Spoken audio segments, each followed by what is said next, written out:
எந்த அளவிற்கு சத்தியத்தையும் நேர்மையையும் உன்னுடைய வாழ்க்கையில் நீ அதிகமாக கடைபிடிக்கின்றாயோ அந்த அளவிற்கு வாழ்க்கையில் நீ உயருவாயே தவிர ஒரு பொழுதும் தாழ்ந்து போகவோ கீழே விழவோ மாட்டாய்.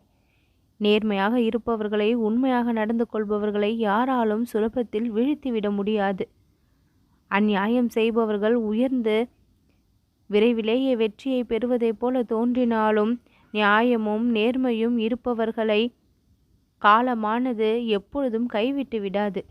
இறைவனின் துணை அவர்களுக்கு தான் அதிகமாகவும் இருக்கும் என்பதை தெரிந்து கொள். இன்னும் 66 நிமிடங்களில் உன்னை தேடி மிகப்பெரிய நல்ல செய்தி வரும். அந்த செய்தியை கேட்ட உடனேயே என் நினைவுகளும் உனக்கு அதிகமாக இருக்கும். முருகனிடம் கேட்டோம், அப்பா நமக்கு நடத்தி கொடுத்து விட்டார், இத்தனை நாள் கிடைக்காதது இப்பொழுது நம் கரம் வந்து சேர்ந்திருக்கின்றது என்று மிகவும் மனமகிழ்வோடு எனக்கு நன்றியை உன் மனமாற சொல்லப் போகின்றாய். இன்றைய தினத்தில் நீ என்னிடம் சில விஷயங்களை கேட்க வேண்டும் என்று மனதிற்குள் நினைத்து கொண்டிருந்தாய். தவறிப்போன சில விஷயங்களால் உன்னுடைய மனம் மிகவும் அழுத்தத்தை சந்தித்து கொண்டிருக்கின்றது. இந்த மன அழுத்தம் என்பது உனக்குள் எந்த ஒரு பாதிப்பையும் ஏற்படுத்தாதவாறு, உன்னுடைய உடல் நலனை எந்த ஒரு விதத்திலும் கெடுத்து கொள்ளாதவாறு நான் பார்க்க வேண்டும். என் அன்பு குழந்தையாகிய நீ சில விஷயங்களை நினைத்து மனதளவில் மிகவும் வருத்தப்படும் பொழுது அந்த விஷயங்கள் உன் மனதை மட்டுமல்லாமல் உன்னுடைய உடல் நலனையும் சேர்த்து பாதிக்கின்றது. உன்னுடைய மனதிற்குள் நீ எதை பற்றி சிந்திக்கின்றாயோ அதுவாகவே நீ முழுவதுமாக மாறியும் விடுகின்றாய். கவலைகளை பற்றி சிந்தித்து கொண்டு இருக்கும் பொழுது உன்னுடைய மனநிலை மட்டுமல்லாமல் உடல்நிலையும் அந்த இடத்தில் பாதிப்புக்கு உட்படுகின்றது. உன்னுடைய உடலும் நலனும் எப்பொழுதும் நலம் நிறைந்ததாக தான் இருக்க வேண்டும் என்று ஆசைப்பட்டு அந்த நேரத்தில் வருத்தங்களை ஒழித்தெறிந்து கவலைகளை மறந்து நீ உன் வேலைகளை செய்ய நான் உன்னை ஆயத்தப்படுத்துகின்றேன். இனியும் நீ எந்த ஒரு கடினமான சூழ்நிலைகளையும் சந்திக்காதவாறு உன்னோடு நான் துணையாக இருந்து எல்லா நிலைகளிலும் நீ சாமர்த்தியமாக உன் பிரச்சனைகளை நீயே தீர்த்து கொள்ளக்கூடிய அளவிற்கு உன்னுடைய மதிக்கு வழியை கொடுத்து உன்னுடைய வாழ்விற்கு ஒரு புது தொடக்கத்தை கொடுத்து இன்று முதல் புது அத்தியாயத்தை நான் ஆரம்பிக்க வந்திருக்கின்றேன். கஷ்டப்பட்ட நாட்களையும் கைவிட்டு சென்ற சில விஷயங்களை நினைத்து வருந்தி கொண்டிருப்பதிலும் காலத்தை கழிக்காதே. கஷ்டங்கள் என்பது யாருக்கு தான் இல்லை, எல்லோருக்கும் கஷ்டங்கள் இருக்கத்தான் செய்கின்றது. அதையும் மீறி வாழ்ந்து காட்ட வேண்டும் என்கின்ற எண்ணம் ஒன்றுதான் உன்னை எப்பொழுதும் ஒரு நிலை தடுமாறாமல் வாழ வைக்கக்கூடிய ஒரு விஷயங்கள். இந்த விஷயங்களை எல்லாம் நீ மனதிற்குள் எப்பொழுதும் நிலை குலையாமல் வைத்திருப்பாயே, ஆனால் கஷ்டங்கள் எல்லாம் பறந்தோடி விடும். உன்னால் முடியும் என்கின்ற நம்பிக்கையோடு நீ செய்யும் ஒவ்வொரு செயல்களிலும் நான் வெற்றியை தான் கொடுப்பேன்.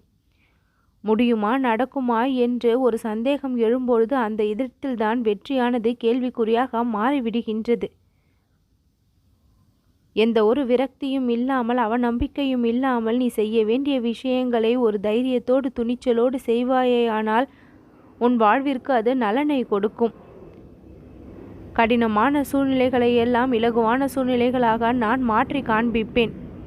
கடினங்களை எல்லாம் எந்த ஒரு சிரமமும் கூட இல்லாமல் நீ கடந்து வருவதற்கு என்னுடைய அருள் உனக்கு பாதுகாப்பாக இருக்கும். என்னுடைய பார்வை பல பாவங்களை போக்கக்கூடியது. இந்த கந்தனுடைய அருளானது உன்னுடைய வாழ்நாள் முழுவதும் இருக்கக்கூடிய சங்கடங்களை எல்லாம் தீர்த்து கஷ்டங்களை எல்லாம் போக்கி வறுமைகளை எல்லாம் ஒழித்து அந்த இடத்தில் நீ செழிப்பாக வளரச் செய்யக்கூடியது. அப்பேற்பட்ட ஆசீர்வாதத்தை நீ முழுமையாக என் மூலமாக பெற்று விட்டாய். கவலை ஏதும் இனி உன் வாழ்க்கையில் இல்லாதவாறு எல்லா நேரமும் உனக்கு நல்ல நேரமாக நான் அமைத்து தருவேன். நீ சிக்கி கொண்டிருக்கின்ற இந்த பிரச்சனை நிச்சயமாக என்னால் தீர்த்து வைக்கப்படும். நிறைவேறாமல் காத்து கொண்டிருக்கின்ற அந்த விருப்பங்கள் என்னால் நிச்சயம் நிறைவேற்றியும் கொடுக்கப்படும். வாழ்வில் இருக்கக்கூடிய கர்ம பலன்கள் அதிகமாக இருப்பதால் அந்த கர்ம வினையானது உன்னுடைய வாழ்க்கையில் பல சோதனைகளை நீ சந்திக்கும்படி உன்னை வைத்திருக்கின்றது. அந்த கெட்ட கர்மாக்களை எல்லாம் இப்பொழுது வேரோடு அழித்து நல்ல கர்மாக்களாக மாற்றி உன்னுடைய வாழ்க்கையில் உன்னை போற்றி வாழ்த்த பல நல்ல விஷயங்கள் தயாராகி கொண்டிருக்கின்றது. உதட்டளவில் நீ எப்பொழுதும் யாருக்கும் எதையும் சொன்னது இல்லை.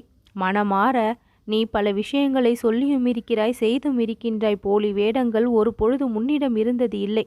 போலி ஏதும் உன்னிடம் இல்லாததால் உண்மையான பல நல்ல விஷயங்கள் உன்னிடத்தில் இன்றளவும் தங்கியிருக்கின்றது. என் அன்பு குழந்தையாகிய நீ பல விஷயங்களை நினைத்து வேதனைப்பட்டு கொண்டிருக்கின்றாய். அந்த வேதனைகளுக்கு எல்லாம் துளியும் இடம் கொடுக்காமல் அந்த வேதனைகளை எல்லாம் முற்றிலும் சாதனைகளாக மாற்றக்கூடிய அளவிற்கு உன்னுடைய செயல்கள் இனி மிக பெரிய அளவில் பிரம்மாண்டமாகவே இருக்கும்.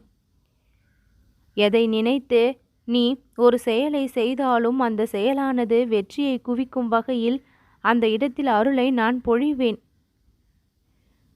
வேலும் மயிலும் சேவலும் துணை என்கின்ற நாமம் உன்னுடைய நெஞ்சத்தில் எப்பொழுதும் இருக்குமேயானால் இந்த முருகனின் அருளும் சேர்ந்தே இருக்கின்றது என்பதை நினைவில் வை.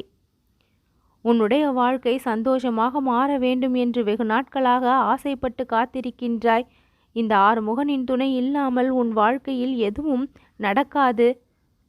இந்த ஆறுமுகனின் துணையோடு உன் வாழ்க்கையில் இனி எல்லாமே நடக்கவும் போகின்றது. உன்னுடைய வாழ்க்கை பல லட்சியங்களை கொண்டிருக்கின்றது. அந்த லட்சியங்களை எல்லாம் நீ பெருமளவில் வெற்றி காண வேண்டும் என்றால் இந்த ஆறுமுகனின் துணை உனக்கு முழுமையாக வேண்டுமல்லவா? இதோ இந்த ஆறுமுகன் உனக்கு துணையாக நின்று உன் வாழ்க்கையை பிரகாசம் செய்ய வந்திருக்கின்றேன். இருள் நிறைந்த வாழ்க்கை இனி ஜொலி ஜொலிக்கும். என்னுடைய 12 கரங்களும் எப்பொழுதும் உனக்கு உதவியாக இருக்கும். என்னுடைய 12 கண்களும் உன்னை நோக்கிதான் பார்த்து கொண்டிருக்கின்றது. உன்னுடைய வாழ்க்கை என் கருணை பார்வையால் நிறைந்து விட்டது. இனி எந்த ஒரு துன்பமும் உனக்கு நிச்சயமில்லை. எல்லா இன்பமும் ஒன்று சேர வந்து உன்னுடைய வாழ்க்கையை இனிமையாக்கும். தோல்விகளை அதிக அளவில் சந்தித்த நீ இனி வெற்றிகளை அதிக அளவில் கண்டு உன் வாழ்க்கையை மேம்படுத்தி கொள்வாய். மனதிற்குள் எதையெல்லாம் ஆசைப்பட்டு கொண்டு என் முன் வந்து நிற்கின்றாயோ அந்த ஆசைகள் எல்லாம் ஒன்று விடாமல் ஒவ்வொன்றாக நான் நிறைவேற்றி காண்பிப்பேன். அவதிக்கு உட்பட்ட உன்னுடைய வாழ்க்கை நிலை இப்பொழுது அழகாக மாறப்போகின்றது. அழகான பூங்காவனமாக உன்னுடைய வாழ்க்கை மாறுவதை பார்த்து நான் ரசிக்கத்தான் வந்திருக்கின்றேன்.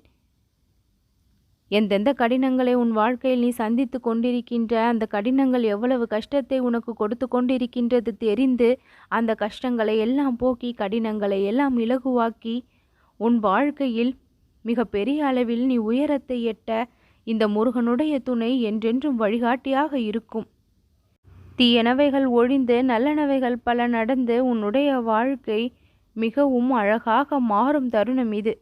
நல்லது நடக்கும்.